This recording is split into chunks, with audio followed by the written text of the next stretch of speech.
काल का गुप्तोत्तर काल।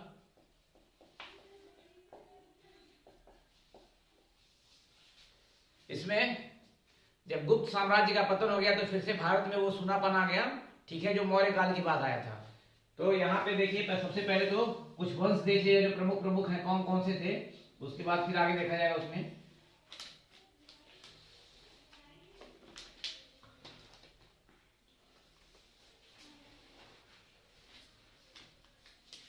अब यहाँ जब गुप्त साम्राज्य कमजोर पड़ गया तो बहुत सारे शासक क्या किए, अपने आप को आजाद कर दिए। बहुत सारे वंश थे लेकिन मेन हमको 4-5 वंश देखने हैं जिसके मतलब है सबसे प्रमुख वही यहाँ पे थानेश्वर, हरियाणा में पड़ता है, हरियाणा पंजाब का बेल्ट है थानेश्वर। थानेश्वर में पुष्यभूतिवर्धन वंश, ठीक है, वर्धन पुष्यभूतिवर्धन कहा जाता है उसको, पुष्यभूतिवर्धन वंश, पुष्यभूतिवर्धन वंश।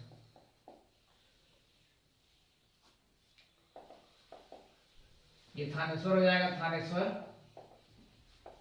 इसके अलावा जो है कन्नौज था, कन्नौज, कन्नौज,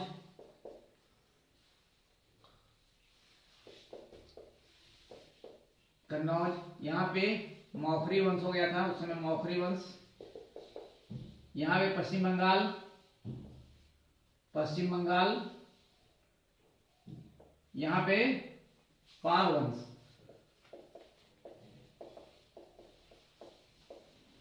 असम के साइड में एक राजवंश स्वतंत्र हो गया था, इस पे कामरूप वंश शासन कर रहा था, कामरूप वंश,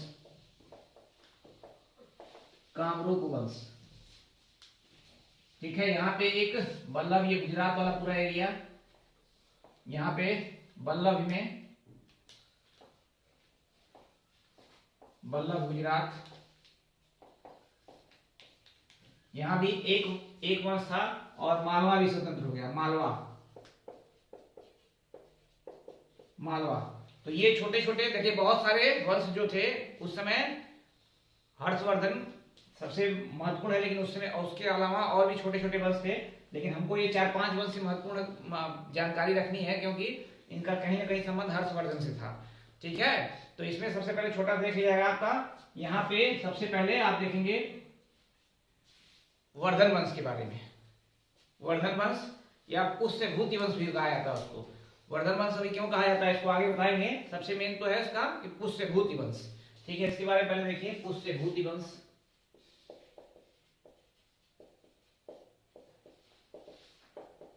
पुष्यभूति वंश संस्थापक इसका पुष्यभूति था, उसी के नाम पर पुष्यभूति वंश इसका नाम पड़ा, पुष्यभूति।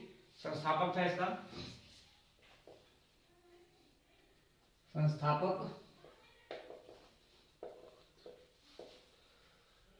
संस्थापक पुष्यभूति,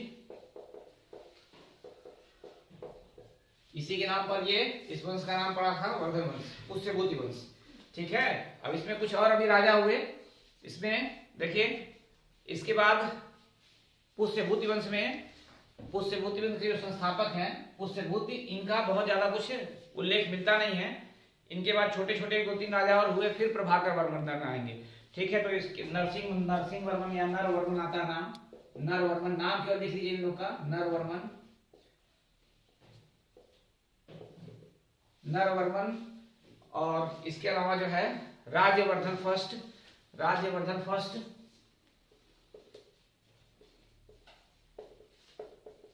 ये नाम आता है। इसके बाद जो है आदित्यवर्धन, आदित्यवर्धन, और फिर आते हैं प्रभाकर वर्धन, प्रभाकर वर्धन।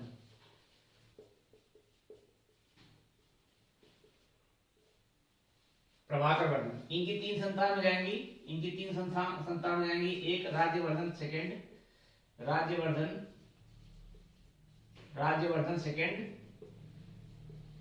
राजश्री, राजश्री, और तीसरे जो है हर्षवर्धन, हर्षवर्धन। तो ये है पूरा पुष्यभूति वंश में इतने शासक हुए थे। आप देखिए संस्थापक हो गया पुष्यभूति, फिर नरवर्मन, फिर राज्यवर्धन फर्स्ट, और फिर आदित्यवर्धन और प्रभाकर वर्धन। तो यहाँ पे पुष्यभूति वंश इसका नाम है। अब देखिए यहाँ प्रभाकर वर्धन सबसे शक्तिशाली शासक हुए इतने, जब तक इनको ही वास्तविक संस्थापक माना जाता है। ठीक है, पुष्यभूति वर्धन को ही क्या माना जाता है, पुष्यभूति वर्धन को ही, प्रभाकर वर्धन को ही इस वंश का सबसे वास्तविक संस्थापक माना जाता है। इसी वजह से कभी कभी इन्हीं के नाम पर वर्धन वंश भी इसको कहा जाता है। तो पुष्यभूति वंश हो या वर्धन वंश, दोनों इसी से संबंधित है, वर्धन वंश।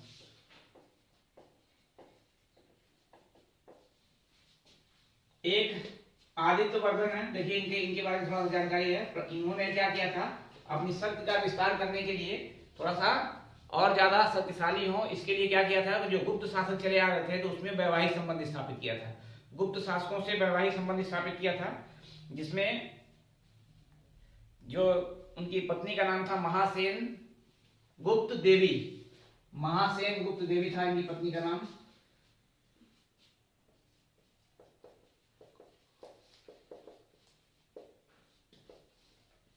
महासेन गुप्त देवी, ये इनकी पत्नी का नाम था। और गुप्त से वैवाहिक संबंध स्थापित करने के कारण क्या हुआ, इनकी शक्ति में विस्तार हुआ। लेकिन सबसे प्रमुख थे प्रभाकर वर्धन, जिन्होंने क्या किया, वर्धन वंश को पूरी तरह से नाम दिया। और पूरा जो आज हम लोग जानते हैं वर्धन वंश को, इन्हीं की देन थी। तो प्रभाकर वर्धन की देखिए कुछ बहुत खतरनाक उपाधियां हैं। इनकी उपाधि जो है बहुत ज्यादा प्रसिद्ध है इतिहास में। ठीक है, देखिए कुछ उपाधियां लिख लीजिए, जैसे हुर हरण केसरी का उनकी उपाधियां हैं। उपाधि हुर हरण केसरी,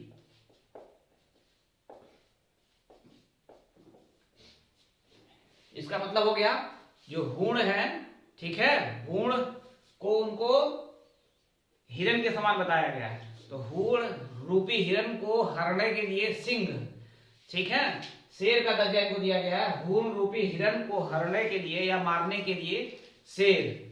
ठीक है, तो ये उपाधि इनकी थी हूण हरण केसरी की। इसके अलावा देखिए दूसरी जो उपाधि महत्वपूर्ण है वो सिंधुराज।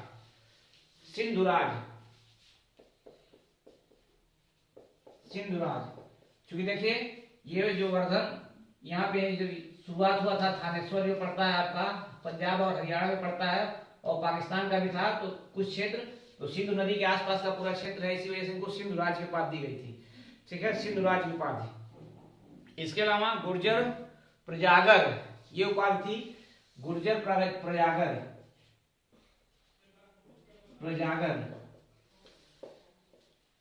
गुर्जर, देखिए गुर्जर उस समय, गुर्जर बहुत वो क्या थे, आक्रमणकारी, एक तरह से लुटेरे थे, जनजातियां थी गुर्जर वाले, तो उनको हरने वाले। तो गुर्जर प्रजागर का मतलब क्या हो गया, गुर्जरों की नींद को हराम करने वाले, गुर्जरों की नींद को हराम करने वाले। तो ये हो जाएगी इनकी उपाधियां।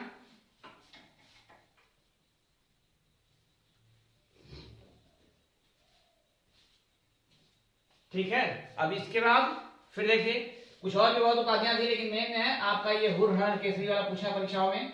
ठीक है, सिंधुराज, इसके बारे में बहुत ज्यादा डिटेल में है, इनके बारे में नहीं मिलता है, लेकिन ये उपाधियां हैं। और इनके शक्ति का विस्तार के बारे में भी बस ये है कि प्रभाकर वर्धन ने क्या किया था, ये वर्धन वंश को वास्तविक पहचान दी थी।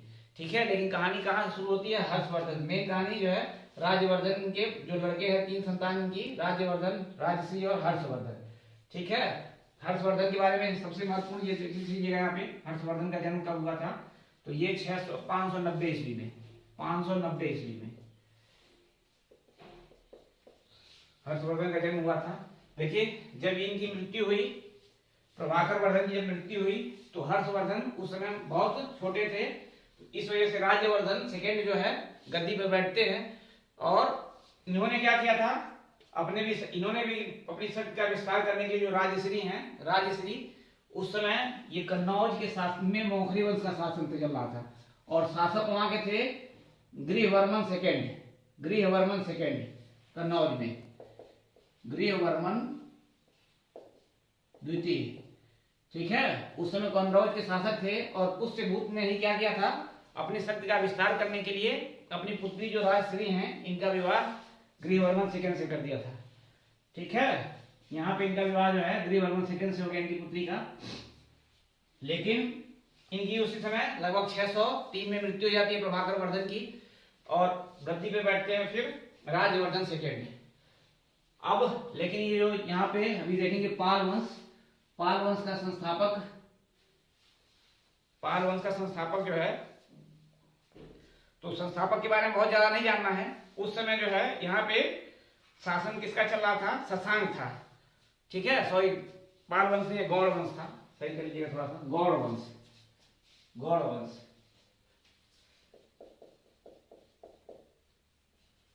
वंश। यहाँ का शासक था शशांक। इसने क्या किया कि मालवा यहाँ पे है, मालवा, ठीक है, मालवा, यहाँ के शासक उस समय थे देवगुप्त। इसने मालवा के शासक के साथ षड्यंत्र करके, दोनों के साथ मिलके, और कन्नौज के जो शासक थे, जो कि राजश्री के पति थे गृहवर्मन, इनकी हत्या करवा दी शशांक ने। फिर से समझ देखिए, शशांक जो कि ये गौड़ वंश पश्चिम बंगाल में पड़ता है, ये बंगाल लिख लीजिएगा यहाँ पे, बंगाल का शासक था। इसने मालवा के शासक देवगुप्त के साथ मिलकर और नरसिंह वर्मन, ये गृहवर्मन सेकंड की हत्या करवा दिया। गृहवर्मन की जब हत्या करवा दिया तो इसकी जानकारी इसको मिली, राजश्री के भाई जो कि बड़े भाई थे राजवर्धन, उनको मिली। और इन्होंने यहाँ से थानेश्वर से सबसे पहले क्या किया, जाके देवगुप्त को मार दिया। लेकिन इसी समय क्या किया इसने, शशांक ने इनको धोखे से अपने दरबार में बुलाया और दरबार में बुला के धोखे से हत्या करवा दिया। तो यहाँ पे देखिए कहानी क्या हुई। सबसे पहला कहानी तो ये हो गया आपका कि ये थानेश्वर के राजा ने, पुष्यभूति ने अपनी पुत्री का विवाह किया कन्नौज के शासक गृहवर्मन सेकंड से। अब गृहवर्मन सेकंड को क्या किया, बंगाल के शासक शशांक और मालवा के शासक देवगुप्त ने मिलकर दोनों को इनको मार दिया। अब फिर जब इसकी सूचना राजवर्धन को मिलती है, राजवर्धन यहाँ से ये क्या करते हैं, यहाँ पे सबसे पहले आते हैं, ये मालवा के शासक देवगुप्त को मार देते हैं। लेकिन अब यहाँ से बंगाल का जो शासक था शशांक ने इन्हें बुलवाया अपने यहाँ। तब देखिए इतनी ज्यादा सूचनाएं नहीं चलती थी, फोन वगैरह था नहीं कि उसका हाथ है कि नहीं है। तो ये यहाँ इसके दरबार में चले गए और धोखे से उसने क्या किया, हत्या करवा दिया। उस समय हर्ष की उम्र मात्र, ये सब घटना कब हुई, ये 590 ईस्वी में जन्म हुआ है, 1606 ये सारी घटनाएं हुई 1606 में। 1606 राजवर्धन गद्दी पे कब बैठे थे, 1603 में, 1603, और घटना कब हुई, 1606। तो हर्षवर्धन की उम्र मात्र 16 साल की, हर्षवर्धन की उम्र मात्र 16 साल की। और मात्र 16 साल की उम्र में क्या करना पड़ा, हर्षवर्धन को गद्दी पर बैठना पड़ा।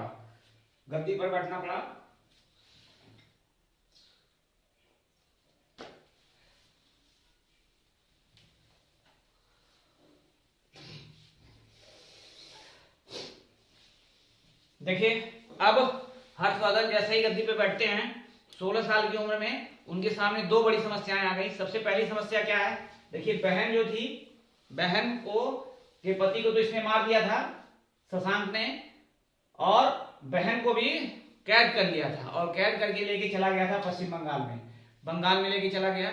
और दूसरा क्या था, यहाँ पे उनके भाई की भी हत्या कर दी गई थी, राजवर्धन की भी हत्या कर दी गई। तो बहन को कैद से मुक्त कराना है और भाई को जिसने मारा है उसको क्या करना है, बदला भी लेना है। तो हर्षवर्धन यहाँ से निकलते हैं। देखिए सबसे पहले कसम खाते हैं कि पहले अपनी बहन को ढूंढेंगे, और बहन को ढूंढने के बाद देखिए बहुत ज्यादा हिंदू धर्म को मानते भी थे, तो वही प्रतिज्ञा लेते हैं जब मेरी बहन मिल जाएगी तो हम बहुत सारे यज्ञ वगैरह करवाएंगे, लोगों को दान देंगे। तो आपका जो ये इलाहाबाद का महाकुंभ शुरू हुआ था, ठीक है, उसी के उपलक्ष्य में हुआ था। इसकी शुरुआत करने का श्रेय किसको जाता है, हर्षवर्धन को जाता है। तो ये सबसे पहले आते हैं, तो रास्ते में इनको ये कामरूप वंश है ना, कामरूप असम, ठीक है, असम। तो यहाँ का जो शासक था वो भी, उसका नाम भास्कर वर्मन था। कामरूप वंश का शासन चल रहा था असम में, ठीक है, असम में कामरूप वंश का शासन चल रहा था। इसका शासक जो था भास्कर वर्मन, ठीक है। तो भास्कर वर्मन से हर्षवर्धन की मुलाकात नहीं हुई, इनका मंत्री था, ठीक है, मंत्री था जिसका नाम देवबंद था, देवबंद।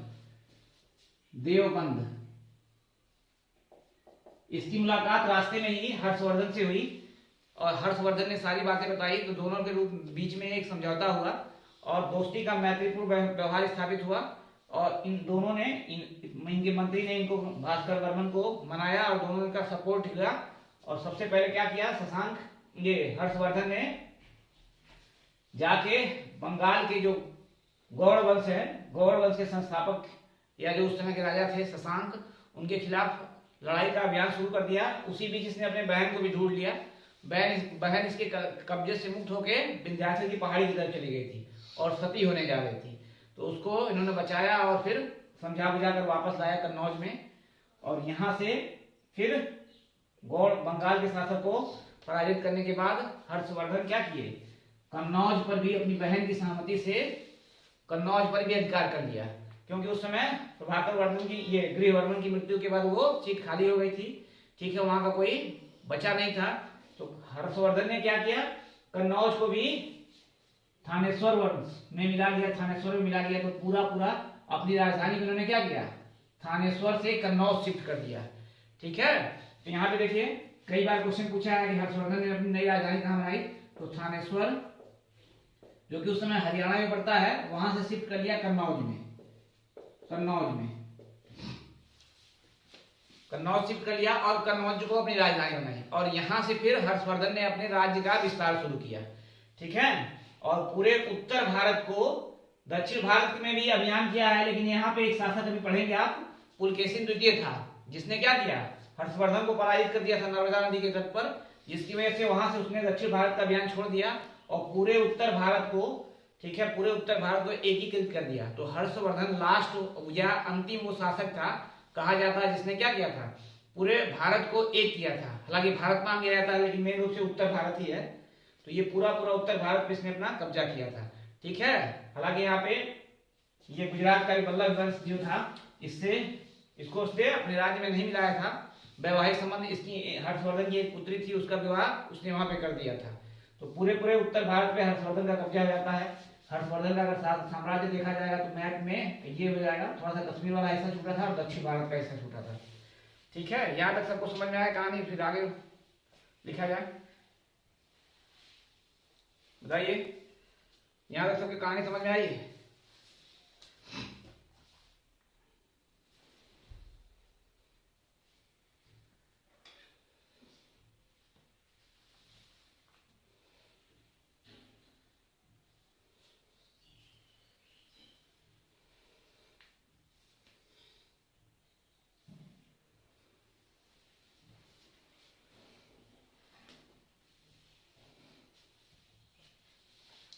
चलिए ठीक है, देखिए यहाँ पे आपको बस वही हर्षवर्धन के शेष, इसलिए इन साम्राज्य के बारे में थोड़ा जानना जरूरी है। तो एक बार जल्दी से फिर से देख लीजिए, ये थानेश्वर जो कि वर्धन वंश की या कहिए पुष्यभूति वंश की राजधानी थी, थानेश्वर हरियाणा में। लिख लीजिएगा, मैप में एक बार बना लीजिएगा सब लोग, थानेश्वर हरियाणा का एक बार पूछ चुका है कहाँ पे है, हरियाणा, वर्तमान में हरियाणा पंजाब ये सब बेल्ट में पड़ता है थानेश्वर, ठीक है। उसके बाद ये कन्नौज में सबसे पहले किस वंश का शासन चल रहा था, तो मौखरी वंश का शासन चल रहा था, जिसके वर्तमान शासक पुष्यभूत के समय में, इनके समय प्रभाकर वर्धन के समय में कौन था, तो ये इस समय गृहवर्मन सेकंड थे, ठीक है। जिससे हर्षवर्धन ने, ये पुष्यभूत ने अपने क्या किया था, पुष्यभूत बार बार याद आ रहा है, प्रभाकर वर्धन ने अपनी पुत्री का विवाह कर दिया था, ठीक है। अब प्रभाकर वर्धन ने विवाह करने के बाद जब उनकी मृत्यु हो जाती है, तो यहाँ से मालवा का शासक जो था देवगुप्त, मालवा का शासक कौन था, देवगुप्त, और बंगाल में जो गौड़ वंश का शासन चल रहा था उसका शासक शशांक, दोनों ने मिलकर क्या किया, कन्नौज पर अधिकार कर लिया और यहाँ के शासक गृहवर्मन को मार दिया, ठीक है। अब गृहवर्मन को मार दिया, इधर प्रभाकर वर्धन के बाद क्या हुआ, इनकी मृत्यु के बाद राज्यवर्धन सेकंड गद्दी पर बैठते हैं। उन्होंने जब ये सूचना सुनी तो क्या किया, सबसे पहले जाके देवगुप्त को मारा।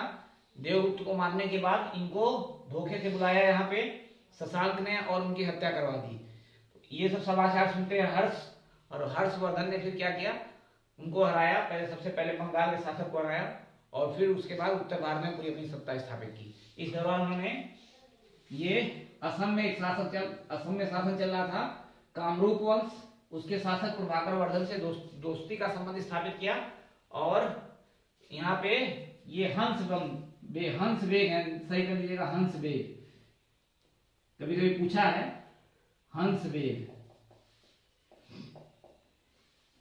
जो कि प्रभाकर वर्मन के मंत्री थे, उनसे संबंध स्थापित करने के बाद पूरे उत्तर भारत में सत्ता स्थापित किया था।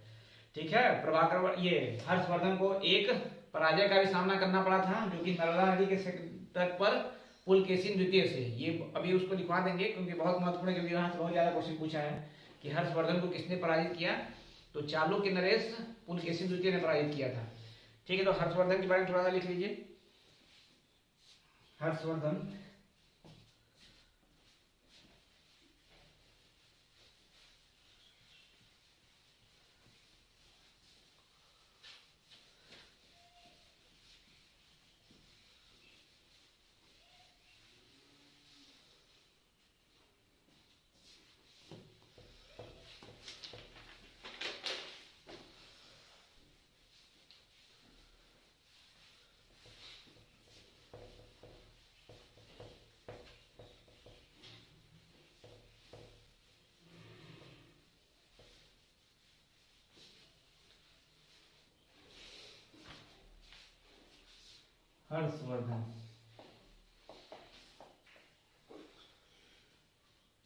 जन्म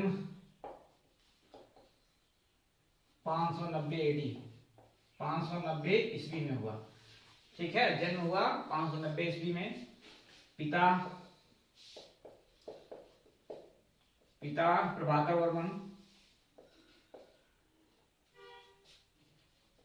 वर्धन थे, प्रभाकर वर्धन। ठीक है, हर्षवर्धन की माँ का नाम बताइए सब लोग, पुराने लोग बताइए, पीछे की क्लास में बताया जा चुका है, पुराने लोग बताइए जल्दी से। हर्षवर्धन की माँ का क्या नाम था? आया हुआ क्वेश्चन है परीक्षा में।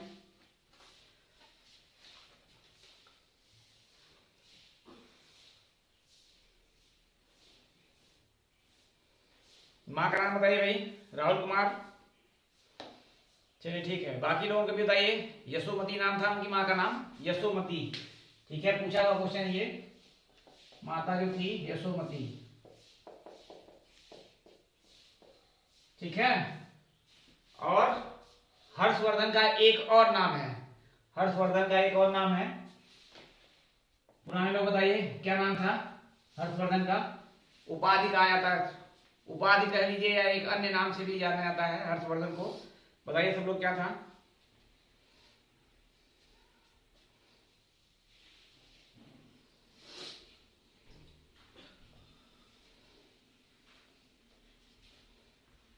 ये पूछ चुका है परीक्षा में।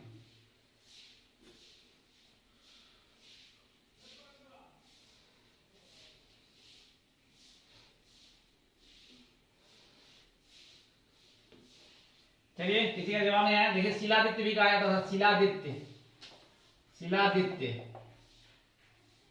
ये भी हर्षवर्धन का एक नाम था। अन्य नाम में लिख लीजिएगा, अन्य नाम कहिए या उपाधि कहिए। इसको किसने दिया था? तो ह्वेनसांग ने। ठीक है ना, इसको हर्षवर्धन को शिलादित्य की उपाधि कई बार पूछता है, या नाम किसने दिया था? तो ह्वेनसांग ने दिया था। क्योंकि देखिए, हर्षवर्धन जो था, हर्षवर्धन सूर्य के बहुत बड़े उपासक थे, सूर्य की पूजा करते थे, प्लस शंकर भगवान की पूजा करते थे। तो दोनों के पूजा करने की वजह से ही ह्वेनसांग ने शिलादित्य की उपाधि दिया था, ह्वेनसांग।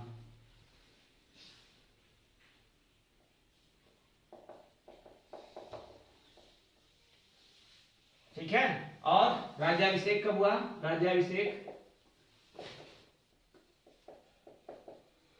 राज्याभिषेक कोई बहुत बड़ा धूमधाम से नहीं हुआ था, क्योंकि बहुत विकट परिस्थिति में आए थे ये 609 में।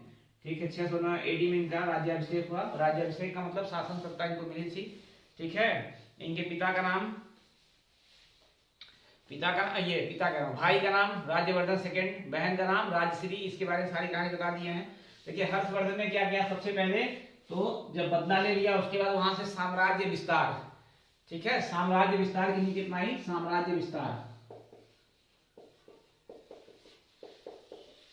विस्तार में सबसे पहले 5 बड़े राज्य, बड़े बड़े बड़े राज्य जो थे, 5 बड़े राज्य, उनको जीता। ठीक है, कभी पूछा क्वेश्चन कितने राज्यों ने जीता, तो 5 बड़े, जो आपके मालवा हो गया देवगुप्त वाला, ठीक है, बंगाल हो गया, इसके अलावा उड़ीसा, कलिंग, ये सब सारा का सारा जीता था इसने। ठीक है, और गुजरात में बल्लभ जो है वहां पे मैत्रीपूर्ण संबंध स्थापित किया था, अपनी पुत्री का विवाह किया था। तो ये हो गया। इसके बाद देखिए कुछ और हर्षवर्धन के बारे में। सबसे प्रमुख जो है, हर्षवर्धन खुद एक बहुत विद्वान व्यक्ति था। ठीक है ना, हर्षवर्धन खुद बहुत विद्वान व्यक्ति था और इन्होंने 3 पुस्तकें लिखी थी। ठीक है, पुस्तक कहिए या नाटक कहिए, बताइए सब लोग क्या है, कमेंट करके जल्दी बताइए। हर्षवर्धन की 3 पुस्तकों का नाम क्या है? कई बार पूछा है, पुराने लोग को पढ़ाया जा चुका, बताइए जल्दी से।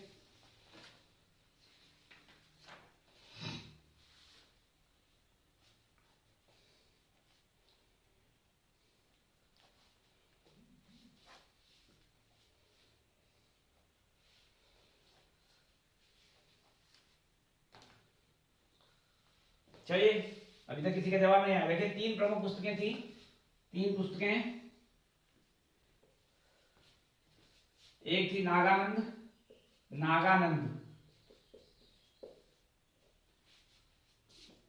फिर प्रियदर्शी,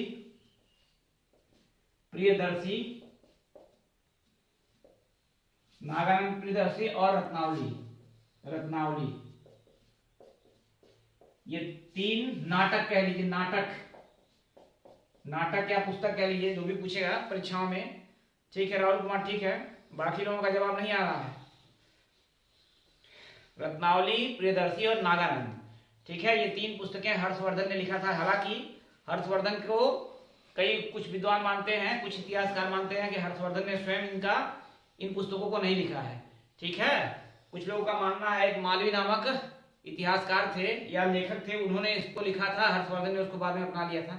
लेकिन जो भी हो, ये माना यही आता है, कंपटीशन में भी यही आता है कि हर्षवर्धन की पुस्तकों का नाम क्या है, निम्नलिखित में से नाम क्या है, तो 3 नाम दे देगा, एक अलग दे देगा, कौन सी नहीं है पूछ देगा, या कौन सी है ये पूछता है। तो ये आपका ध्यान रखना, नागानंद, प्रियदर्शी और रत्नावली। देखिए रत्नावली और प्रियदर्शी ये क्या है, 2 प्रेम ग्रंथ हैं। और ये नागानंद ये बौद्ध धर्म से संबंधित पुस्तक है, बौद्ध भिक्षु के बारे में इसमें बताया है, बौद्ध भिक्षु के बारे में बताया है।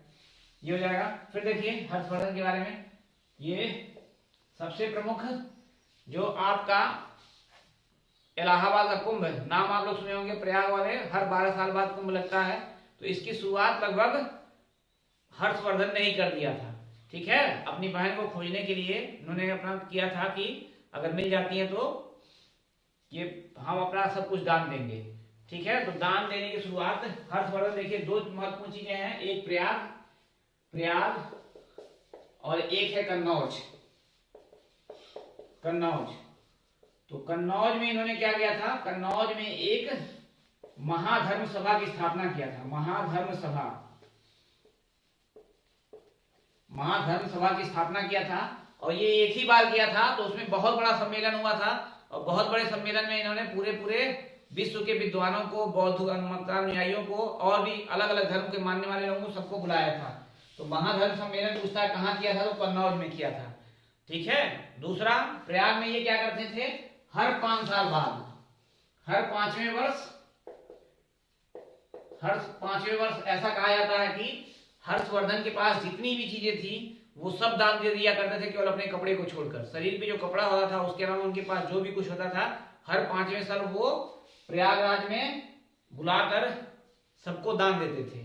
ठीक है, तो 5वें वर्ष सब कुछ दान देते थे।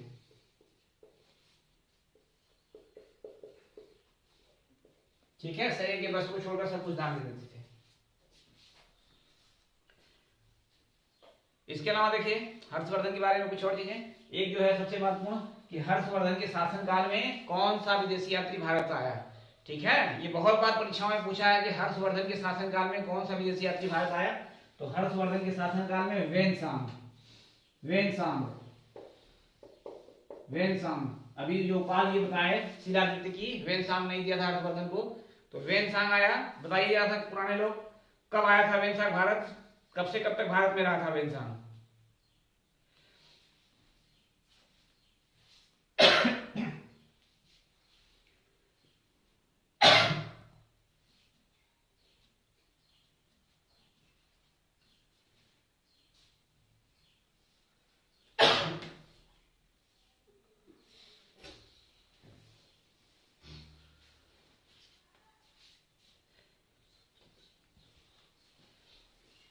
बताइए सब लोग भाई, कब से कब तक? अभी तक किसी का जवाब नहीं। चलिए देखिए, ह्वेन जो भारत में 629 में आया और 600 लगभग 645 तक था, 645 ईस्वी तक था, लगभग 15 वर्ष। ठीक है, 629 में आया और 645 तक भारत में था, लगभग 15 वर्ष। 614 से 629 नहीं, राहुल कुमार थोड़ा सही कर लीजिएगा उसको। 629 से लेकर 645 तक है। ठीक है, 629 से लेकर 645 तक।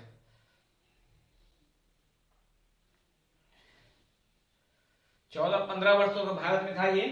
ठीक है, और इसकी जो उसने अपनी पुस्तक लिखी या आपने जो यात्रा का विवरण लिखा उसको किस नाम से जाना जाता है? बताइए सब लोग, किस नाम से जाना जाता है?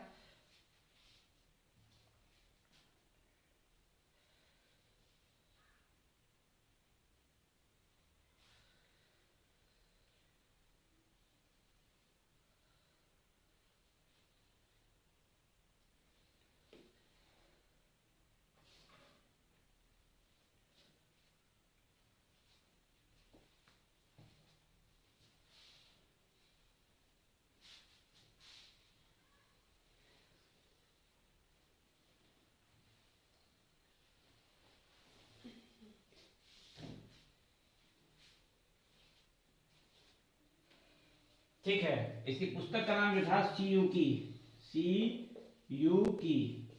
ठीक है, सीयूकी इसकी पुस्तक का नाम था।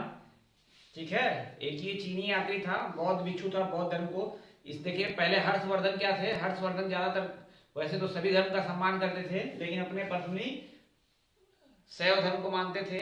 ठीक है, सूर्य की उपासना करते थे और भी हिंदू के जो धर्म थे, लेकिन ह्वेन के प्रभाव में ही आकर बाद में उन्होंने क्या किया था? बौद्ध धर्म को भी ग्रहण किया था। तो ये है हर्षवर्धन से संबंधित कुछ महत्वपूर्ण चीजें। अब इसमें सबसे बड़ी जो चीज है कुछ आपकी कि हर्षवर्धन का जो सबसे ज्यादा क्वेश्चन हर्षवर्धन के काल से आया, एक तो हर्षवर्धन के नाटक कौन कौन से हैं और दूसरा ह्वेन सांग कौन सा विदेशी यात्री आया, ये हमेशा पूछता रहता है। ठीक है, अभी कुछ और भी चीजें हैं हर्षवर्धन का, जैसे साम्राज्य विस्तार में कौन कौन से साम्राज्यों को जीता था उसका क्रम पूछ देता है कभी कभी, और हर्षवर्धन का जो की शासन व्यवस्था के बारे में छोटा छोटा क्वेश्चन पूछ देता है। तो ये सब सारी चीजें अगले कल के क्लास में।